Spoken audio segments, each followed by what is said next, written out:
We've been so busy with buses. We've had so many in and out of here lately. I just haven't had a chance to post videos of them. But here's one on Miss Bud. So this is Miss Bud, the I believe it's 1960, 4106. It's either 60 or 61. This recently sold. This used to be owned by Lance. It has a new owner.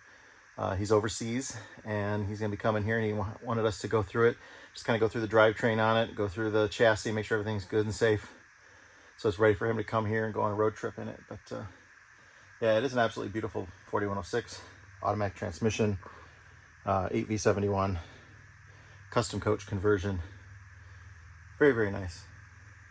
I don't remember if we ever, yeah, we did a whole tour of this one before.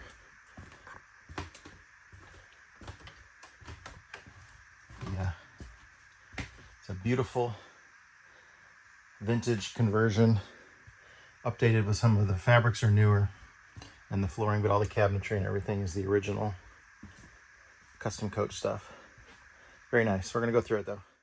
So the first thing we did is we got under there, we're gonna adjust the brakes. We noticed that there's leaky wheel seals, so we're gonna pull and put new wheel seals on there. It's a good time to go through and repack all the bearings and inspect the bearings. And we're gonna find some issues here on 3 out of the 4 hubs with bearings as we get into there.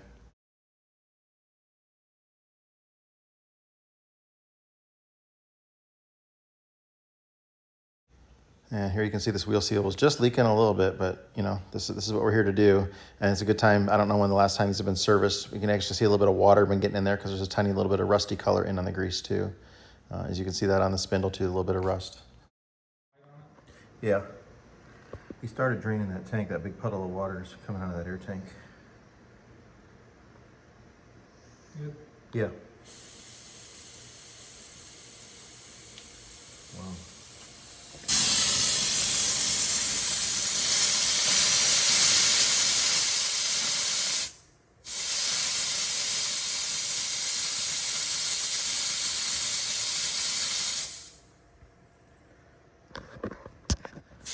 This bus doesn't have an air dryer, so you need to make sure you drain these tanks daily for sure. That was more just a mist, right? Here's another bearing with a little bit of rust on it here. And as we really started looking at them close, we started to see all kinds of crazy wear on them. But yeah, once we get these apart, you'll see the races have wear, the bearings have wear, spindles have wear. The suspension is good, holding air, but yeah, look at these bearings up close once we cleaned them up. Look at all the little imperfections in them, from metal going through them, little chunks of metal starting to fall off.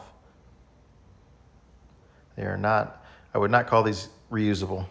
It's too risky. You're gonna have a massive bearing failure on something like this. When they come off, you know, they don't really look quite so bad until you clean the grease off of them and start looking at them closely, and you just see the surface is just, it's not smooth. And once that little spalling, those little dimples start happening, that's metal going through there, and it's not very good. And big chunks start coming off, and then it just gets worse and worse and worse as you go through there. The close-up photos really show the amount of wear on there.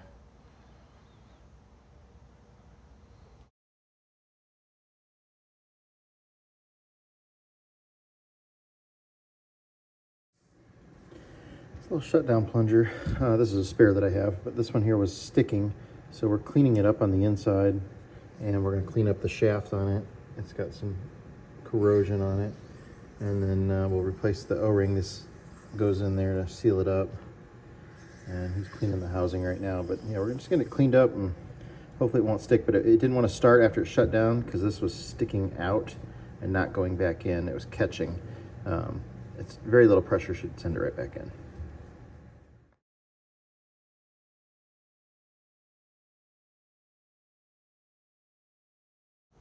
I am really glad we went through these bearings. That's just terrible that it's coming apart like that.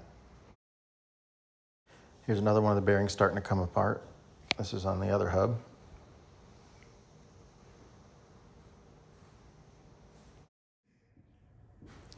This bus has been sitting in the shop for like 4 days, and all of a sudden the black tank starts leaking in the middle of the shop. That sucks.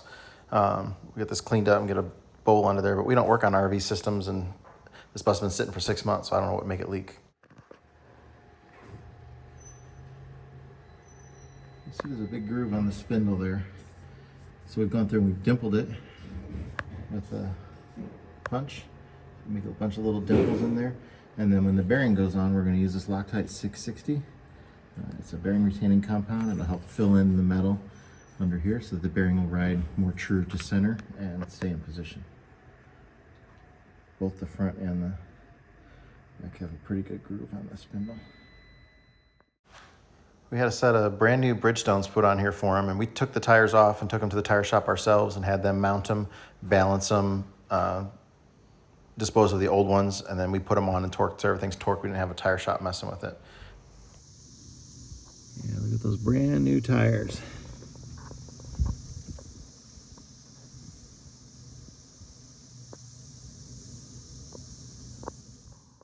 We're gonna work on some oil leaks now. Far left is coolant. The one on the little bit to the right is oil that's leaking from the left side of the engine, and then there's some transmission fluid that's leaking in there from a couple spots too. So we're gonna get things cleaned up and try and fix up some leaks. Got this 90-degree pressure washer adapter. We're gonna see if that's gonna help us get in this some nooks and crannies pressure washing a bus engine. We can get in on the side. You only got about, what, maybe 3 inches there? So, and you could change the angle on it too. There's multiple angles, so I think that's gonna help us get in there and clean it. We'll see how this works out.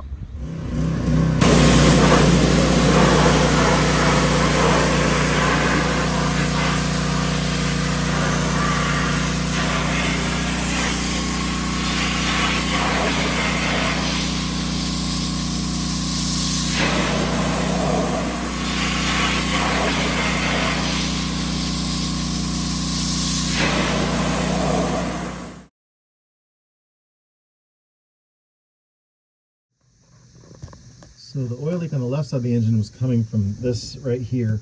Had these little ratcheting, I'll show you one in a second, little, instead of a regular hose clamp, it's like a zip tie, a glorified zip tie ratcheting one. And we replaced, I had some used regular, these are special hose clamps. They're really skinny. You can't put a regular size hose clamp on there, you'll tear that little boot there. That's where the tube, the rack, there's a control rod that goes to the rack in the engine. So from the governor, that's what controls the fuels, or what runs through there, the rod for that. But that was leaking because it just didn't fit on there right. So we put the new hose clamps on there, and it is holding. It was these kinds of little ratcheting things, and when we touched it, it just spun around, and it didn't really want to go tighter, and they get real brittle, so we replaced them. This one here wasn't leaking, but the one up top was. This is that shutdown that was sticking. We've sanded it up real good. It had a bunch of corrosion on it, and it was just catching. It wasn't allowing it to go back in. So like that. This it was actually still stuck there because it shouldn't have been out anymore. But yeah, that's gonna be a problem. So when you shut it down, it's not always retracting back in. But had a little bit of a coolant leak on this side. It was on the left. It was just these hose clamps. We just tightened it down. We've got everything cleaned up pretty good. There's a couple leaks over here. We tightened up the oil pan, had a couple leaks down there on the bottom. We tightened up some loose bolts on the oil pan. The transmission leaks a little bit between the engine and there, just a tiny bit, nothing terrible. And then there's a couple leaks on the trans on the other side, but they're really just drips, occasional drips. There's nothing you're gonna do about that. That alternator does leak on the end plate. There's an O-ring that goes underneath that cap. There's a big giant O-ring. It's like it's not really an O, but it's like it's a rubber ring that's shaped like that cap there, and it looks like he's tried to stop it from leaking before. There, I see some like, I don't want to call it Permatex, but like JB Weld type stuff, epoxy on there to hold it leaking. But we had it parked out here. We ran it, and there was no drips on the ground that I saw, so I feel pretty confident that we've slowed them up quite a bit. The transmission, that's going to leak no matter what until the transmission gets pulled off, and then it still may leak after you even put it back on. I don't like the trailer hitch on this bus. I forgot all about this, but I remember when they put this on, when he first bought this bus before we ever worked on it, and they've really just kind of tack welded it here, there, and then this piece is tack welded here, but it's not bolted to anything. That's not actually welded. That bar comes off. That's not attached. So really, it's just a couple little tack welds on there. I would not tow with this. It doesn't go to anywhere. It's not supported on anything. This piece of metal is not thick enough to even support all that towing if you towed a vehicle back here. That's just crazy. I would not tow with this trailer hitch. That is not attached very well at all. I would be afraid your car would fall off and get somebody killed. But yeah, everything cleaned up under here real good when we pressure washed it. That's real nice. Again, we ran it and parked it here, and there's a tiny little drip, like 2 spots over there. Just the tiniest little thing. Nothing under the transmission.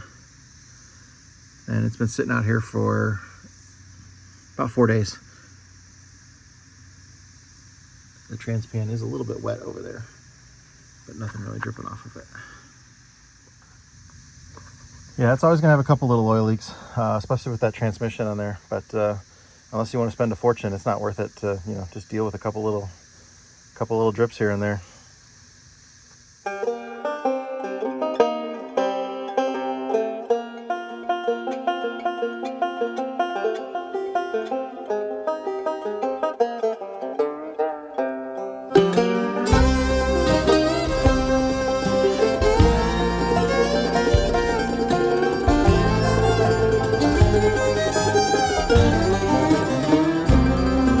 See that white smoke rising up the holler through the trees, and from a mile away you can hear them play as they climb that hill with ease.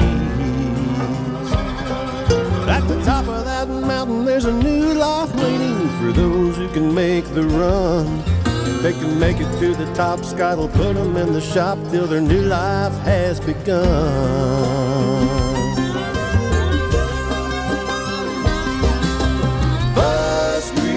Mountain, where the buses come to run.